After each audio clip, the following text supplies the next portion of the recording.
Well, hello there, motherfuckers. You know, TNA Impact. It's a show I hate.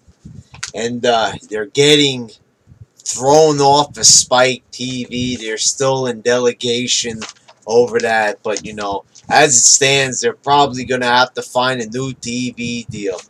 And this episode of Impact, let me tell you something about it. Let me tell you something about this episode. And keep in mind that they're getting canceled from Spike TV. Oh, I liked it. What? Yeah. Go fucking figure. This show was actually pretty fucking awesome, I have to say.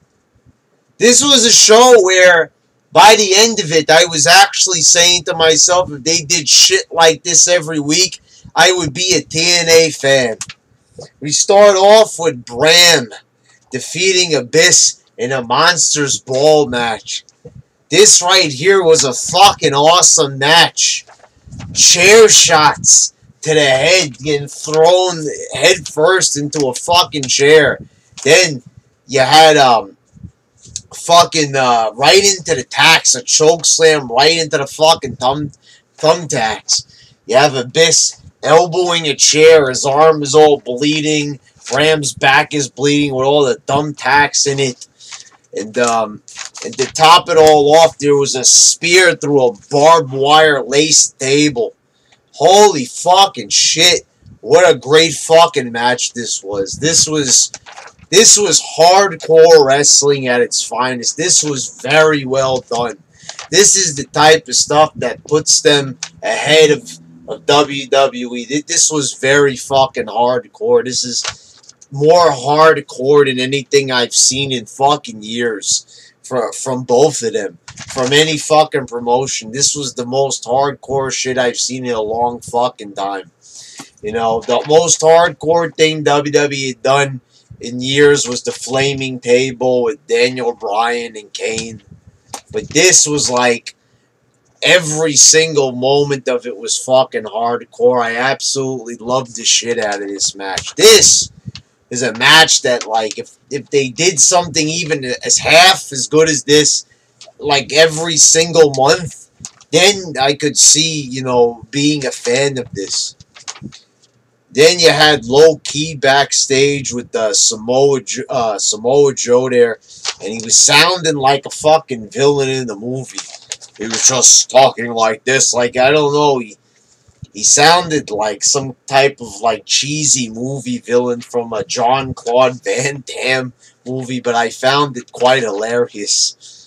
Then backstage we see that Gene Snitsky and Ezekiel Jackson, who is now Rick Lon. I didn't watch the show last week. Rick Lon. What the fuck kind of name is Rick Long? Rick-O-Lon makes me think of fucking throw lozenges, for God fucking sakes. What were they thinking of when they named him? I mean, holy shit, couldn't they come up with a better fucking name than that? I mean, God fucking damn it, that name right there, Rick Lon, for a wrestling name. Where the hell did they pick this shit up? I don't even fucking know. But they're touting that these are former ECW guys. I kind of liked a little bit of trolling there. They're taking the WWECW guys. They say that Ezekiel Jackson was the last ECW champion. This was pretty good right here. This is like using stuff to their advantage. They could use the history of WWE and play it up. That's okay, I like what they're doing there. And then you have Bobby Lashley coming out in the suit with MVP and Kenny King. I'm not really buying this Bobby Lashley as champion. The man doesn't even fucking talk on the mic. I mean, holy shit. You had a bunch of other champions that really couldn't talk. But you never had a champion that just absolutely couldn't even say a fucking word. This brings out Bobby Roode, and and they start fighting, and then this segment, there was nothing good about this one. This year was a little bit boring. It ends with a fight. Eric Young and Aries run out, to make the save. It's it wasn't that good. This part of the show I found to be quite ridiculous. Just a big long promo. This is the type of shit that TNA should not be doing. The long-winded promos. They have to really sit down the talent and tell them that they have to go out there and be more interesting. They got to cut more thought-provoking promos. For everybody who always bashes me in my TNA Impact reviews, this is constructive criticism here. So I'm trying to be more constructive this time, okay? Instead of saying it sucks and it's retarded and it's long, this is the thing. There was nothing in this promo really to get you amped for that eventual 6-man tag match that they're going to have next week. It was just very long and drawn out. Nothing interesting was said by Bobby Roode that made you think. It just really just fell flat. If you could understand what I'm saying there, nothing in this promo was interesting. You didn't learn anything. No character development was made. All the dialogue here was very generic. So that's what I don't like about the promos. Very generic. Anybody in the fucking world, even the lowest indie guy, could make a promo like this. Just fucking lazy ass bullshit. Then you had the Bromans and DJZ defeating Anderson, Gunner, and Samuel O'Shaw. I'm not really sure why Gunner is getting all bent out of shape about Samuel O'Shaw, and the fact that Mr. Anderson doesn't want to accept them. This is the part of the show where it was this and the promo with Lashley and Rude that I didn't like. Overall, the show was good, but I am just going to bash these two little segments here. I don't see where this could go at all. There's, and also it's very fucking weird. Gunner, a grown fucking man, just like Taz said with a hilarious comment there. He adopted a grown man. Basically, this is what it is. He's babysitting a grown fucking man. And he's getting so defensive when Anderson is saying he doesn't trust Shaw and he doesn't like Gunner and Shaw's little friendship there. What is the thing? Gunner was banging his hand against the wall, getting all frustrated. What is the fucking deal here? Is Gunner fucking gay? Does he like Samuel Shaw? He just fucking met the guy. How can he have a special attachment to him? I mean, it seems like he wants to fuck him in the fucking ass, to be quite honest. And it seems like Anderson is jealous because he's not getting the D. He's not getting the D from Gunner, and he's very upset about that. That's what it looks like to me. From outside, not, super TNA fandom and fanboys defending this. Oh, it's just because Anderson doesn't trust. It looks fucking weird. And as I have said multiple times, they should not do anything with any type of gay undertones, gay connotations, or anything like that. No underlaying themes like that can be misconstrued. As I have said, wrestling is gay enough. It's grown men rolling around in their underwear, touching each other. Holy fucking shit. I mean, for God's sakes, in the opening match, you had Abyss taking a cheese grater to the fucking balls of Bram there, and I looked at the paper because I forgot his name for a minute. But this could be misconstrued as like some type of sadomasochistic type of porn. I'm sure there were some sickos jacking off to that as well.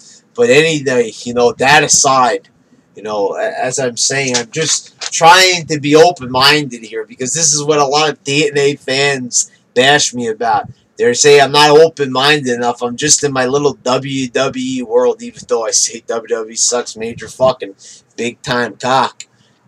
Choose to ignore those negative reviews I do about WWE shows all the time.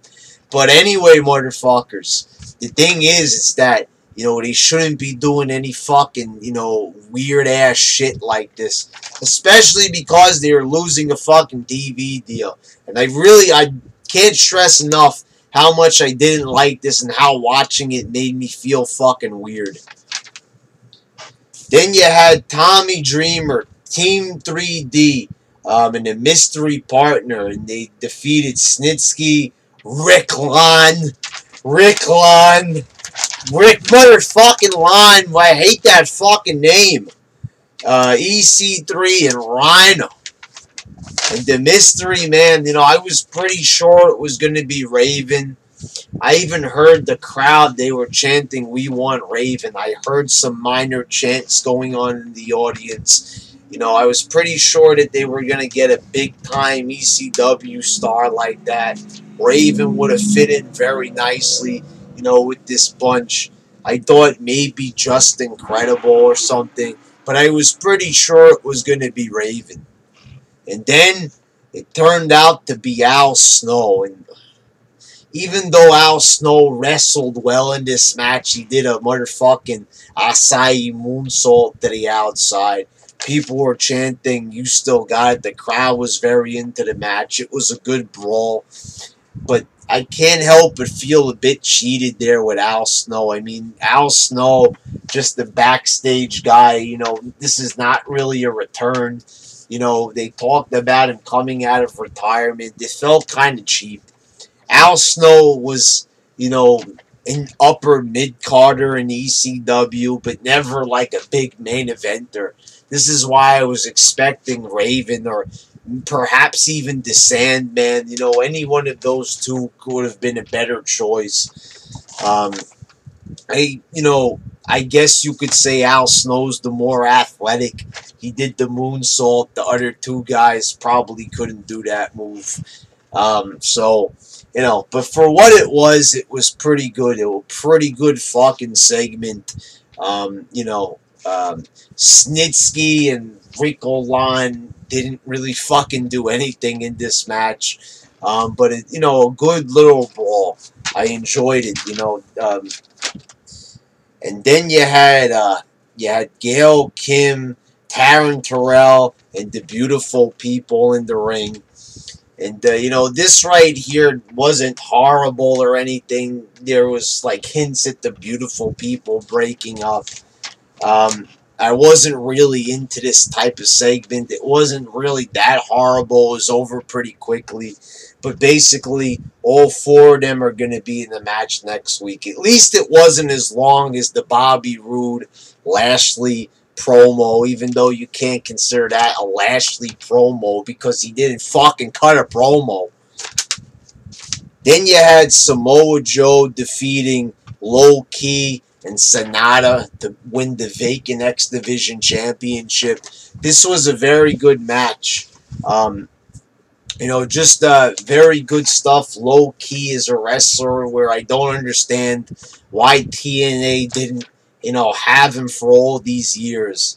After WWE fucked up with him and basically released Caval, you would think that TNA would jump on it and actually fucking sign, somebody like Caval, a young guy with a lot of athleticism and a lot of talent. Instead, they fucking signed Chavo Guerrero. This is the type of shit that, TNA it's a little bit too late here. Low Ki is coming when their whole world is basically crashing down around them. But a good match, and this is exactly why TNA, could be good if they tried. Good matches like this, a nice, exciting match with a lot of athletic talent and, moves in it. Then to finish things up, you had Bully Ray putting Dixie Carter through a table, culminating like a big 4-month rivalry there. You had the whole TNA locker room emptying out, to force Dixie back into the ring to block her from running away. Bully Ray puts her through the table, and holy fucking shit, it looked like she got fucking whiplash. As they were replaying it, I didn't even catch it at first. Her fucking head snapped off the fucking mat. I was like, holy fucking shit. In the real world, being put through the table wasn't always so bad for the women because, Bully Ray is basically putting them down on their lap, but still, you got this part over here hanging out. And I've never seen it where the fucking head just snapped back on fucking Dixie Carter being pretty hardcore taking a bump like that. Putting her body on the line when she actually owns the whole fucking company. And I'll tell you this, if she got fucking seriously injured or even died there, then TNA would be in even bigger trouble. But, yeah, credit to Dixie Carter, right there wrapping up a very memorable moment for TNA. See, this is the thing, you still had some little shitty moments on the show, but for the most part, it was 2 hours, which was better than a 3-hour Raw any day of the week. I watched this online, so it was only like an hour and 30 minutes, an hour and a half of wrestling compared to fucking 3 hours of Raw. And not only that, you had some quality matches, especially the opening match, a good brawl with the ECW guys, good X Division match, and a very, very good ending segment there with a memorable moment with a big payoff. That right there was a very good show. You had hardcore elements throughout. This is the shit that people have been screaming about for years. Most wrestling fans want hardcore fucking wrestling. They want weapons. They want blood. They want thumbtacks. They want barbed wire, tables. And they got all that shit. We got all that shit, and we got good matches out of it. This was a very fucking good show. I'm going to say that it was an awesome show. Very enjoyable. If I have to sit through a Bobby Roode promo, then that's okay with me. I could take a little bit of shit on a show. God knows I watch Raw every single week, and most of the time Impact sucks, and I watch that too. So I'm I'm a real champion. I persevere. I persevere just like Bully Ray did, putting Dixie Carter through the table. I persevere so I can do these reviews. So anyway, to the TNA fans that say that I'm biased and shit like that, what do you got to say now? Yes, they are going out of business. Yes, this company is fucking pathetic. Yes, they haven't done many good things throughout their entire lifespan. But I have to say this. This right here was a good fucking show, and if they continue with this, and really next week, the card looks pretty fucking stacked. It looks like a pretty exciting show. When they flashed those matches, I was more excited for that than I was for SummerSlam. Because at least some of these matches have some fucking build behind them. And at least all the guys were there this week. Lester and Cena were. So there you go, motherfuckers. An awesome show. Awesome. TNA. TNA.